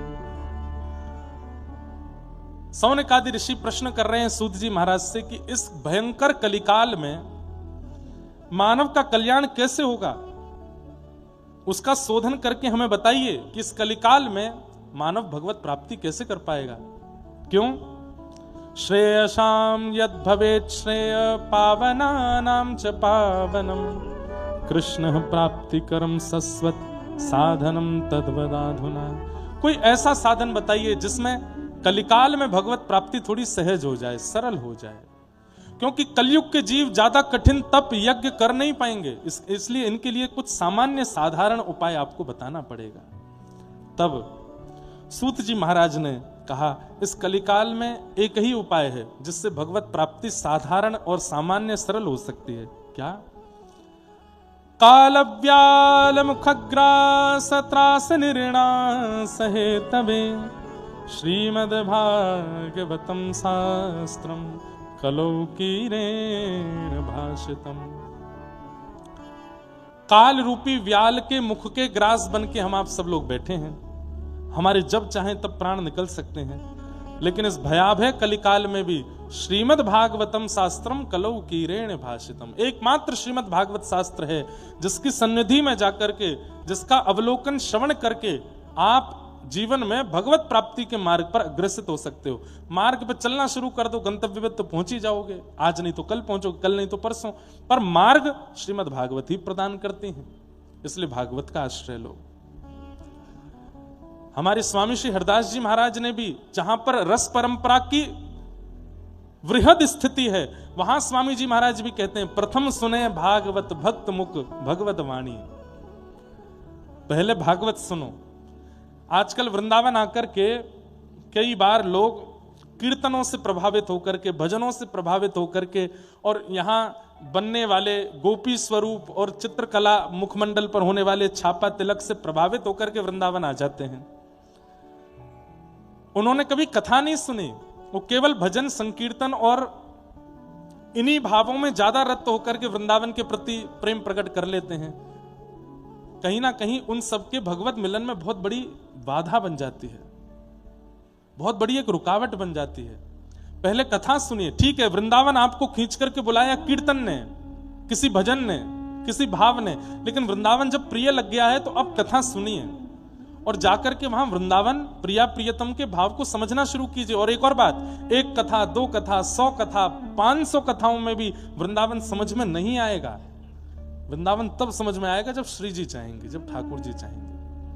आप सुनते रहो, जीवन भर सुनते रहो, कथा को हृदयांगित करते हुए सुनते रहोगे तो एक दिन प्रिया जी के चित्त में इच्छा हो जाएगी, ताकि आपको यह व्रज का अनुभव हो जाए, और वो अनुभव हो जाएगा।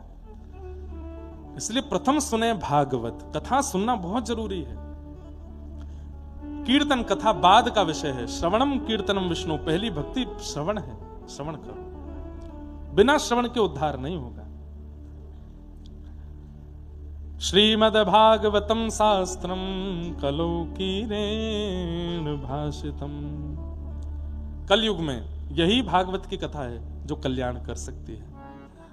तब नारद जी महाराज ने, तब सूत जी महाराज से सौनकादि ऋषियों ने पूछा, कृपा कर इस भागवत की थोड़ी महिमा हमको बताओ, इसका महात्म हमको सुनाओ। तब सूत जी महाराज ने कथा सुनाई। एक बार की बात, नारद जी महाराज बद्रिकाश्रम गए और वहां जाकर के सनत कुमारों से वे मिले। सनत कुमारों ने नारद जी को देख करके कहा, बड़े चिंतित लग रहे हो, क्या बात है? तब नारद जी महाराज ने कहा, मैं पूरी पृथ्वी पर भ्रमण करके देख चुका हूं, मेरे मन को शांति नहीं मिली। अहम तुम पृथ्वीं यातो ज्ञात्वा सर्वोत्तमामिति पुष्करम च प्रयागम च काशी गोदावरी तथा हरिक्षेत्रे कुरुक्षेत्रे श्रीरंगम सेतुवंदनम एवमादिषु तीर्थेषु भ्रममाण इतस्ततः। मैंने सब जगह भ्रमण करके देख लिया, मुझे इस संसार में शांति का अनुभव नहीं हुआ। सब उल्टा पलटा है यहां पर, लोग दिखाते कुछ हैं, होते कुछ हैं। बोले क्या देख लिया तुमने ऐसा? तब नारद जी महाराज कहते हैं, सत्यम नास्ति तपः शौचम दयादानम न विद्यते उदर भरिणो जीवा बराका कूटभाषिण। सत्यम नास्ति, लोगों के अंदर सत्य नहीं है, बात बात पर झूठ बोलते हैं। सत्यम नास्ति, झूठ के भी बड़े रूप होते हैं। सबसे बोलना एक बात, पर हम लोग कई बार खुद से भी झूठ बोलते हैं। कैसे? किसी ने आकर के आपको कहा कि भाई तुम थोड़े से क्रोधी ज्यादा हो, तो हम उस बात को नकारने में लगे रहते हैं। नहीं, हम क्रोधी नहीं है, तुमको गलत दिखता है, तुमको दोष ज्यादा दिखते हैं, तुम ही ऐसे हो इसलिए हम तुमको ऐसा दिख रहे हैं। ऐसे भाव कह करके हम स्वयं से जब अपने ही अवगुणों को छुपाते हैं, ये स्वयं से झूठ बोलने के समान है। कोई आपके अवगुणों को गिनावे और आप उस अवगुण को स्वीकार ना करके बल्कि उस पर लड़ने लगो, ये एक प्रकार का अपने ही प्रति असत्य संभाषण, अपने आप से ही झूठ बोलना होता है, अपने अवगुणों को स्वीकार ना करना। कई लोगों का स्वभाव होता है कि सामने वाला चाहता है कि मैं इसको बता करके समझाऊं, सुधारूं कि ऐसा ना किया करे, अच्छा नहीं लगता, ठीक नहीं है, लेकिन उसको लगता है कि मैं तो अच्छा ही हूं, पर यही दोष देखता है, केवल इसको केवल दोष ही दिखाई देता है। तो ऐसी स्थिति में क्या करना चाहिए? एकाध बार में यदि व्यक्ति ना माने तो फिर पीछे नहीं पड़ना चाहिए। फिर वो कुछ भी करे, आपको हाँ बहुत बढ़िया है, बहुत अच्छा है, तुमने बहुत अच्छा किया है, तुम सबसे बढ़िया हो। इससे पता है क्या होगा? एक दिन उसको खुद अनुभव होगा कि नहीं यार मैं कर तो गलती रहा हूं, पर अब इसने स्वभाव ऐसा बना लिया, ये अच्छा ही अच्छा बोलता है। क्या पता उससे व्यक्ति वो सुधर जाए। पर जिन लोगों के अंदर अवगुण स्वीकार करने की क्षमता नहीं होती, वो एक प्रकार से अपने आप से असत्य बोल रहे हैं, खुद से ही झूठ बोल रहे हैं। अवगुण स्वीकार किया करो। कोई कुछ बता दे तो मन में विचार किया करो, अगर मैं इसको ऐसा दिख रहा हूं तो हो सकता है ये लक्षण मेरे अंदर हो, क्यों ना इस पर मैं काम करूं। सत्यम नास्ति, असत्य है। तपह नास्ति, लोग भजन नहीं करते, केवल बात बनाते हैं कि हम भजन करते हैं, हम नाम करते हैं, हम ये करते हैं, हम वो करते हैं। भजन करने वाला व्यक्ति, उसका स्वभाव, व्यवहार, विचार सब परिवर्तित होने लग जाता है। भजन करने वाला व्यक्ति हर दिन अपनी स्थिति से थोड़ा ऊपर उठ जाता है।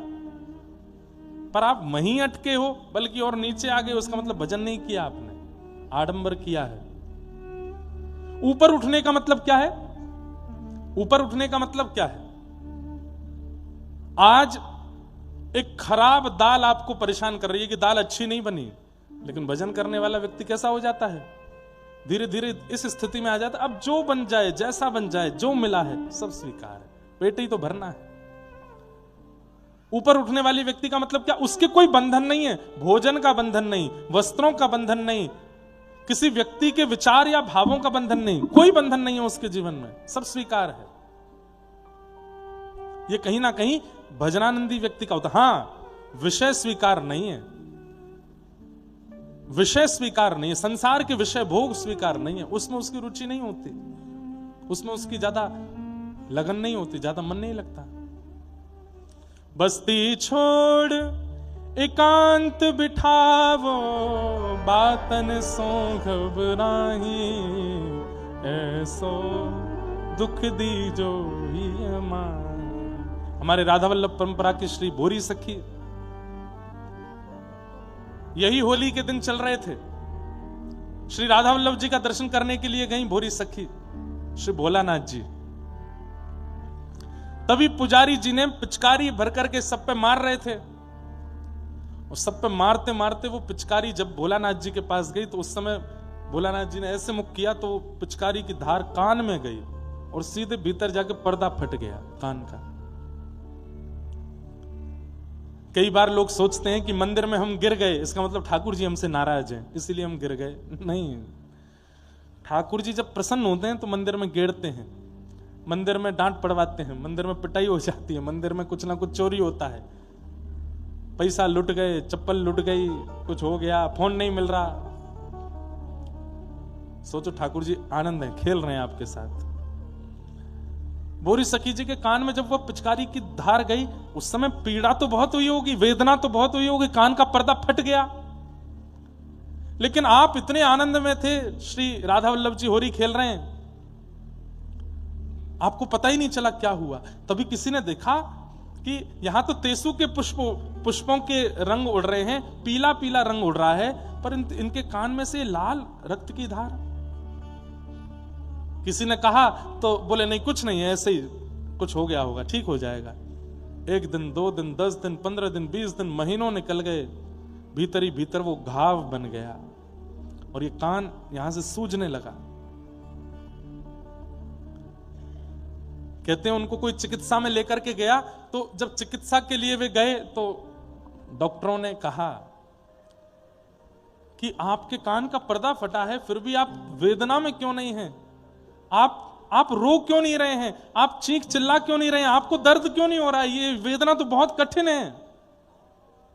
तो भूरी सखी जी कहते हैं, जिनको श्री प्रिया जी के दर्शन की वेदना होगी उसको शारीरिक वेदनाओं का अनुभव नहीं होगा।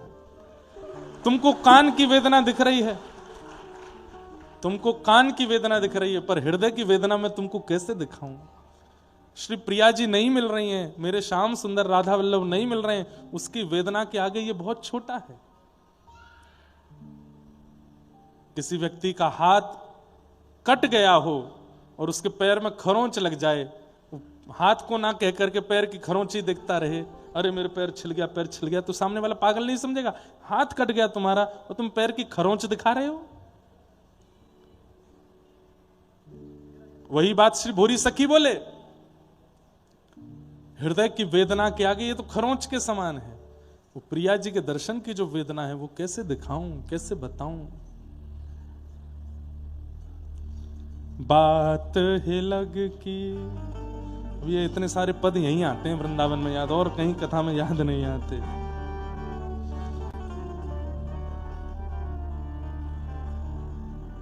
श्री चतुर्भुज दास जी का पद है, आप सबको वो पद याद है, गोवर्धन वासी सांवरे तुम बिन रहो न जाए।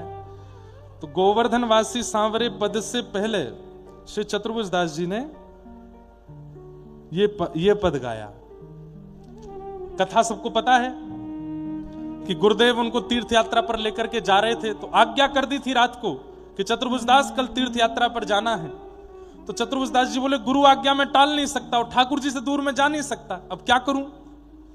तो रात भर बैठ करके बस सोच रहे मैं किसको जाके कहूं कि मैं ठाकुर जी के बिना मर जाऊंगा, मेरे प्राण निकल जाएंगे, मैं गिरिराज जी को छोड़ के कैसे जाऊं? गुरु की आज्ञा हो गई है, उसको टाल नहीं सकता।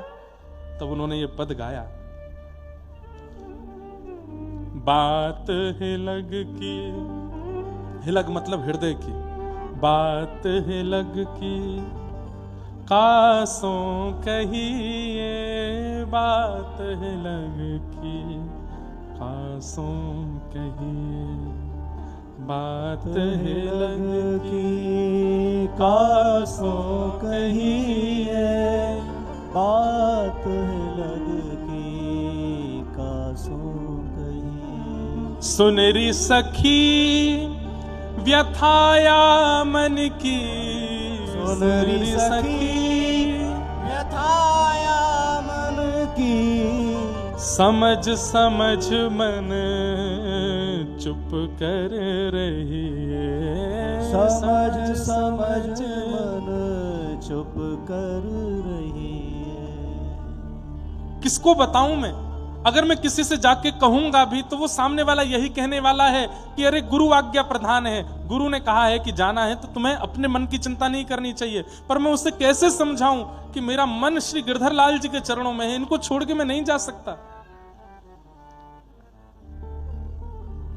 मरम बिना मरमी बिना मरम को जाने, मरमी बिना मरम को जाने, यह उपहास जान जग सही, यह उपहास जान जग। कितनी बड़ी बात है बंधुओं। संसार में होने वाली दुर्घटनाएं या हमारे जीवन में होने वाली कोई भी परिस्थिति आप किसी से शेयर करोगे तो सामने वाला व्यक्ति आपको क्या उत्तर देगा पता है? हाँ हाँ ऐसी ही स्थिति उसके साथ हुई थी तो उसने ऐसा किया था, तुम ऐसा कर लो। हाँ यही बीमारी उसको भी हुई थी, तुम ऐसा उस डॉक्टर के पास जाओ ठीक हो जाओगे। अरे भैया यही घटना उसके घर में घटी थी, वहां ऐसा हुआ था तुम कर। पर यहाँ श्री कुंभनदास चतुर्भुज दास जी कह रहे हैं ये जो कृष्ण प्रेम की विरह वेदना है ये तो किसी के साथ घटी ही नहीं होगी, तो वो बताएगा कैसे? मरमी बिना मरम को जाने, मरमी बिना मरम को जाने। मैं किसी से जाके कह भी दूंगा तो मुझे समझाएगा कौन?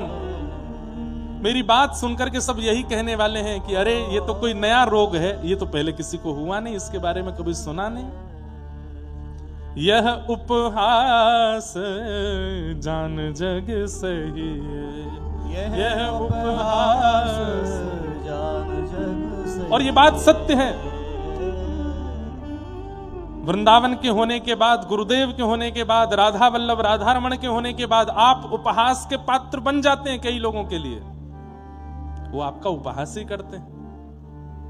क्या है, तुम रोज ही वृंदावन जाना है, तुम्हें रोज ही तिलक लगाना है, तुम्हें रोज ही कंठी पहननी है, इतना कौन करता है भाई?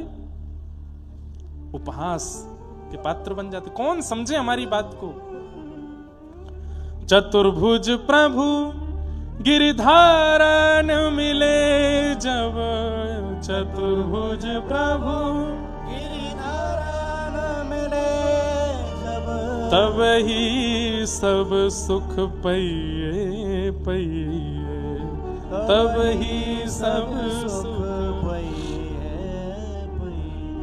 बात है लग की कासों कहिए, बात है लग की कासों कहिए। हाँ, बात है लग की कासों कहिए, बात है लग की कासों। रात भर यही गाते रहे। सुबह उठते ही गुरुदेव अपने साथ ले जाने लगे। चतुर्भुज दास जी घूम घूम के ठाकुर जी को देख रहे हैं। जय जय कछु ऐसो करो कि गुरुदेव रुक जाएं, वर्षा कर दो, आंधी ले आओ, तूफान ले आओ, गुरुदेव अपनो जानो स्थगित कर दें, कछु तो करो। लेकिन और बादल खुल गए और बढ़िया मौसम हो गया। चतुर्भुज दास जी और रोने लगे, जय जय ये काय को कर रहे हो? अरे गुरुदेव स्वस्थ रहे, मुंह को रोगी बना दो, कहीं मुंह को रोगी जान करके गुरुदेव अपनो जानो स्थगित कर देंगे। पर कुछ नहीं हुआ। चलते गए चलते गए चलते गए, जब तक दिख रहे हैं तब तक ठीक था। जैसे ही ठाकुर जी दिखने बंद हुए, मूर्छित होके गिर पड़े। गोवर्धनवासी सांवरे लाल, तुम बिन रयो न जाए। गिरिराज लढ़ते लाढ़ले लाल, तुम बिन रयो न जाए। दर्शन को नैना तपे, वचन सुनन को कान, मिलवे को हियरा तपे, हिय के जीवन। गोवर्धन वासी सांवरे लाल, तुम बिन रहो न जाए। लौट करके आ गए। मूर्छित हो गए थे। गुरुदेव ने जब जल प्रोक्षण किया तब उठते ये पद गाने लगे और जाकर के श्री गिरिराज जी की तलेटी में गिरिराज जी से लिपट गए और बस अंतिम भाव यही कहा, यह रट लागी सांवरे लाल, यह रट लागी सांवरे लाल, लगे न नैन निमेष, लगे न नैन निमेष कहते हैं पलकों को। बस एक ही बात कहनी है, हे गिरधर लाल मेरे नेत्र कभी लगे नहीं, कभी बंद ना हो। तो क्या देखना चाहते हो? एक टक देखूं आवते लाल, एक टक देखूं नटवर नागर भेष, नटवर नागर भेष।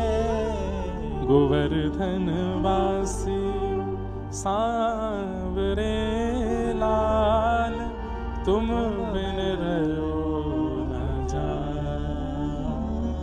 गिरिराज लढ़ते, ये जो हमने गाया है उसमें ये शब्द नहीं गाया मैंने, हमारे पूज्य नाना जी गाते थे इसको। गिरिराज लढ़ते लाढ़ले लाल, अरे गिरिराज जी को लढ़ाने वाले, लढ़ाने मतलब लाड़ करने वाले।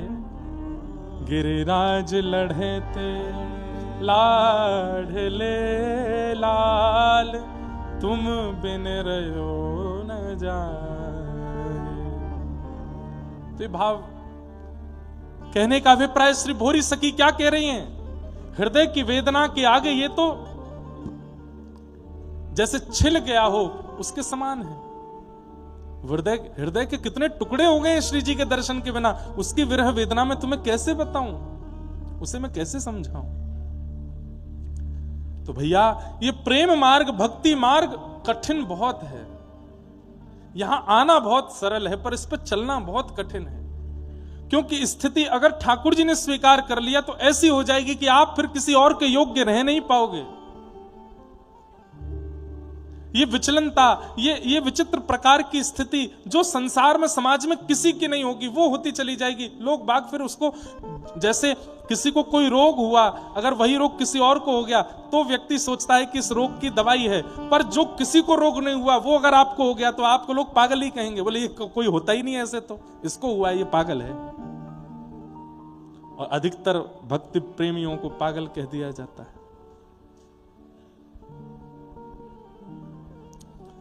इसलिए ये मार्ग बहुत मुश्किल है, पर चल पड़े हो तो अब रुकना नहीं, विश्वास करके चलते रहो। ठाकुर जी अनुग्रह करेंगे, कृपा करेंगे।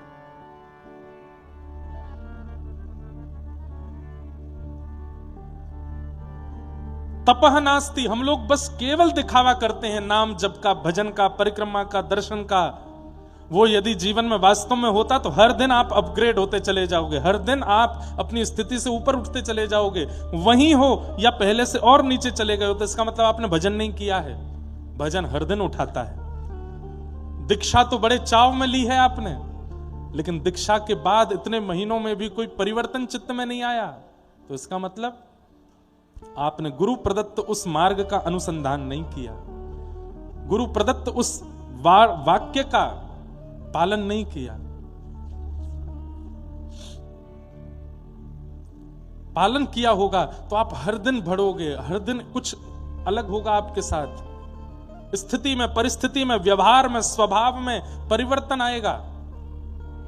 तपह नास्ति, तो यहां पर कह रहे हैं सत्यम नास्ति। कलिकाल के लोग सत्य नहीं बोलते, तप नहीं करते, भजन नहीं करते, केवल दिखावा करते हैं। शौचम नास्ति, पवित्रता नहीं है, केवल बाहर से शरीर को नवाते हैं, चित्त अत्यंत धूमिल है। शौचम नास्ति। दया नास्ति, दया नहीं है इन लोगों में, दया भी केवल दिखावा है। दानम नास्ति, दान भी नहीं करना जानते। कलयुग के सब जीवों की खूब निंदा कर रहे हैं नारद जी महाराज। और क्या कह रहे हैं? बोले उदर भरिणो जीवा। कोई भी काम करते हैं उससे पहले ये जरूर देख लेते हैं कि इस कार्य को करने से मेरा पेट भरेगा कि नहीं। कोई भी काम निस्वार्थ भाव से नहीं करते हैं, उसमें अपना स्वार्थ और अपनी योग्यता जरूर देख लेते हैं कि हमको ये मिलेगा तो ही हम इस क्रिया को करेंगे। उदर भरिणो जीवा बरा का कूट भाषण। सब देखते देखते नारद जी महाराज जैसे वृंदावन पहुंचे, वृंदावन जाकर के क्या देखा? बोले मैंने वृंदावन में आकर के देखा यमुना तट मापन्नो यत्र लीला हरेर भूत। मैं यमुना तट वृंदावन में जब पहुंचा तब मैंने देखा एक सुंदर युवती बैठी है यमुना जी के तट पर, रो रही है और उसकी गोद में दो वृद्ध लेटे हैं, ज्ञान और वैराग्य। वो युवती कौन है? वो युवती भक्ति है। वो युवा है, वो अति सुंदर है, पर रो रही है, बहुत दुखी है। क्यों? क्योंकि गोद में दो वृद्ध बालक हैं, ज्ञान और वैराग्य, जो कि उसी के पुत्र हैं। मां युवा है, बालक वृद्ध हैं। क्योंकि संसार का हर जीव भक्ति तो करता है पर ज्ञान वैराग्य से भागता है। कथा में रोचक हास्यपद बातें करते रहो तो लोग बाग डटे रहते हैं। जैसे थोड़ी ज्ञान की चर्चा होती है धीरे धीरे उठने लगते हैं, फोन चलाने लगते हैं, इधर उधर मुख करने लगते हैं। क्यों? भगवान गीता में अर्जुन से कहते हैं संसार में दो सबसे कठिन काम है अर्जुन। पहला स्वयं अध्ययन करना, बिना किसी की सहायता के स्वयं पढ़ना, और दूसरा जब कोई ज्ञान की बात कह रहा हो तो धैर्य पूर्वक उसको सुनना। क्योंकि हमारा स्वभाव बन गया है, ज्ञान की चर्चा होते ही हमारी इंद्रियां अपने आप संकेत करती हैं ये नहीं सुनना है। क्यों? इससे नहीं तो दोबारा जन्म कैसे होगा तुम्हारा? ज्ञान की बात सुन लोगे तो मुक्त हो जाओगे। और तुम अगर मुक्त हो गए तो इस कलिकाल का संचालन कैसे होगा? तुम्हें पुनः आना पड़ेगा इस संसार में, फिर से जन्म लेने के लिए तुम्हें ज्ञान से बचना पड़ेगा। इसलिए ज्ञान की अत्यंत गूढ़ चर्चा होते ही व्यक्ति अपनी आंखें मूंद लेता है, किसी और कार्य में मन लगाता है, नहीं सुनता। वो नहीं सुन रहा है, उसकी इंद्रियां नहीं चाहती कि वो सुने। इसीलिए ज्ञान और वैराग्य कलयुग में वृद्ध पड़े हैं और उनकी माता युवा है, क्योंकि भक्ति सब करते हैं पर ज्ञान वैराग्य शून्य भक्ति है।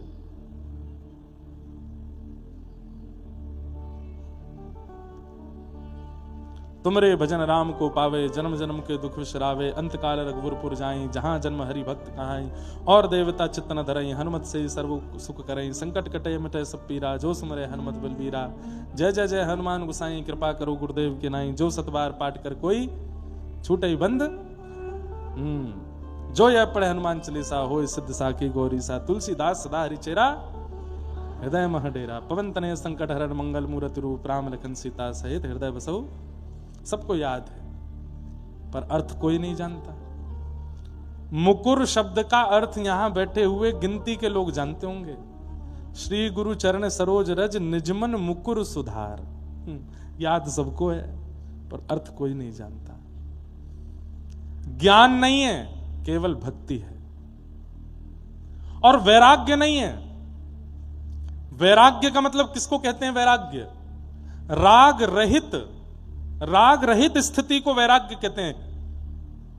राग किसको कहते हैं? आसक्ति। और आसक्ति रहित जीवन जिसका, वो वैरागी है। घर छोड़ने वाला वैरागी नहीं होता। कई लोग ऐसे होते हैं घर में रहते हुए भी सब चीजों से परे रहते हैं, वो वैरागी है। बहु व्यंजनों के बीच में रहते हुए भी जीभ पर पानी नहीं आने देते, वो वैरागी हैं। बहुत भोग वस्तुओं के बीच में रहते हुए भी अपने मन को धैर्य पूर्वक रखते हैं, वो वैरागी है।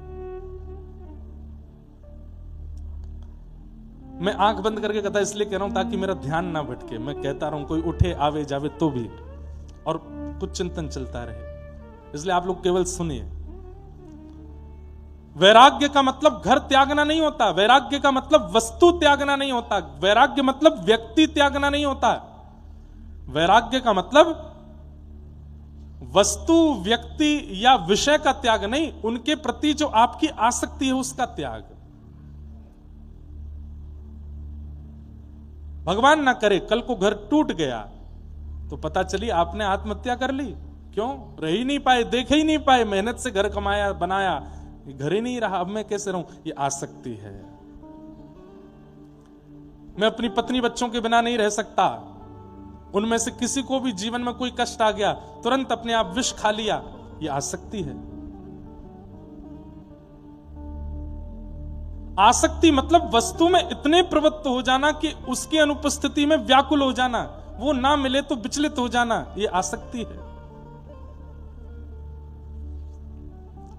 आसक्ति।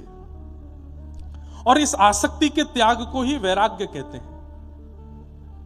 स्वामी श्री हरदास जी महाराज 56 भोग बना करके पवाते हैं श्री बिहारी जी को। 56 भोग बनाए, मीन नर कट तिमि पोषे। नाभाजी श्री भक्तमाल जी में कहते हैं कि 56 भोग बनता है श्री बिहारी जी के लिए, लेकिन श्री स्वामी हरदास जी क्या करते हैं? 56 भोग पवाने के बाद स्वयं अपने हाथों से भी कोई सामग्री सिद्ध करते हैं, स्वयं नहीं पाते। भोग लगा करके जलचर, थलचर और आकाशचरों को पवा के फिर ब्रजवासियों में, सेवकों में बंटवा देते हैं, स्वयं नहीं पाते। इतनी सुंदर चर्चा है।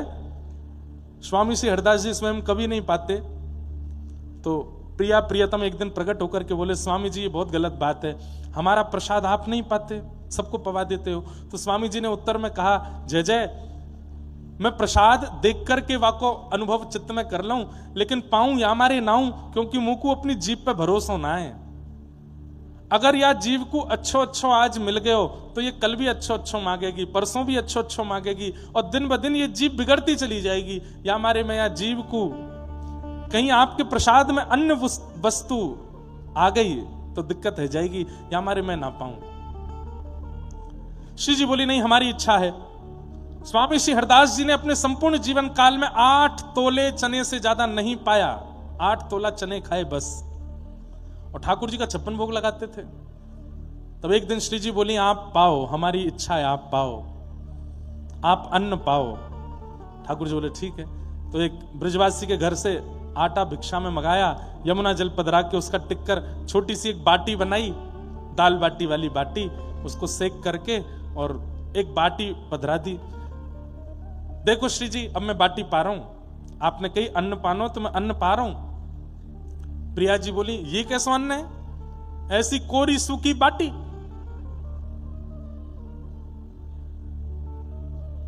या पावे से अच्छा तो चना ही पा लो।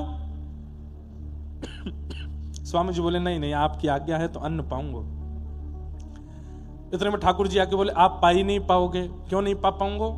अरे जब तक हमको नहीं पधराओगे तब तक आप पाओगे नहीं, और ऐसी बाटी हमको तो नहीं पधराओगे, आप हमारे भोग में तो नहीं रखोगे।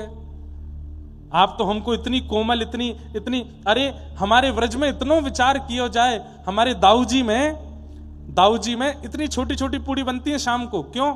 ठाकुर जी को तोड़नी ना पड़े, सीधी सब्जी से लगा में खा ले। इतनो विचार करें, ऐसी नरम, ऐसी बिल्कुल। साथ में एक व्रजमंडल में वो बनता है, क्या बोलते हैं उसको, खीर जैसा होता है, बासुंदी। वो बासुंदी तब तक उसमें चीनी डालते हैं तब तक कि खावे पे होठ नहीं चिपक जाए। क्यों?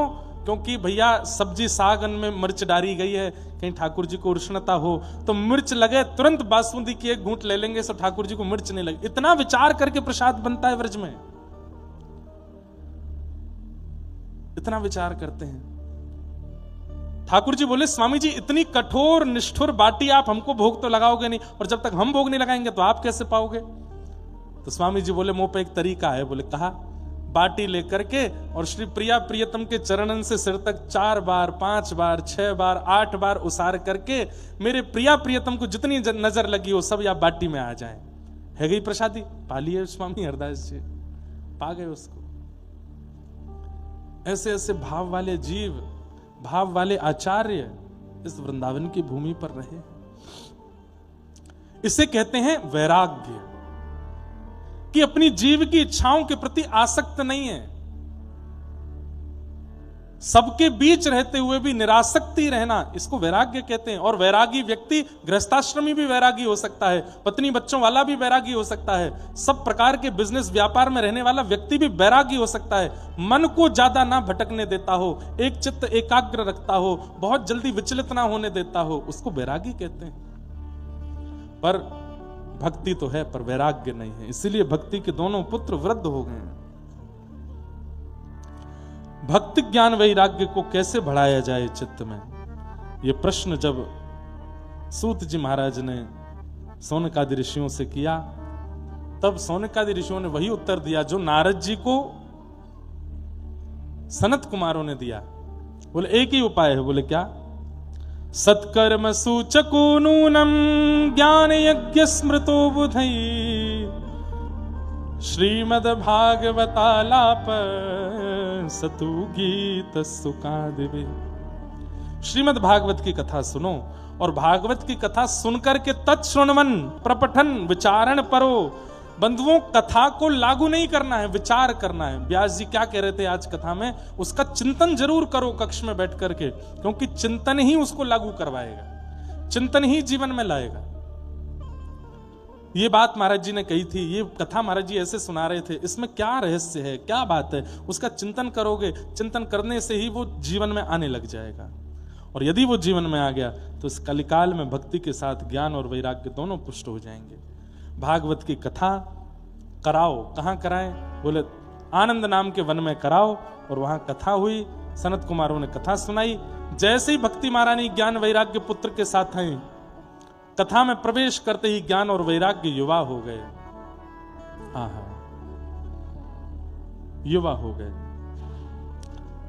भक्ति सुतौ तौ तरुणौ गृहीत्वा, तरुण हो गए दोनों। ज्ञान और वैराग्य जो बूढ़े हो गए थे वो तरुण हो गए। प्रेमई करूपा सहसा विरासित श्री कृष्ण गोविंद हरे मुरारे नाथेति नामानि मुहुर्वदन्ति।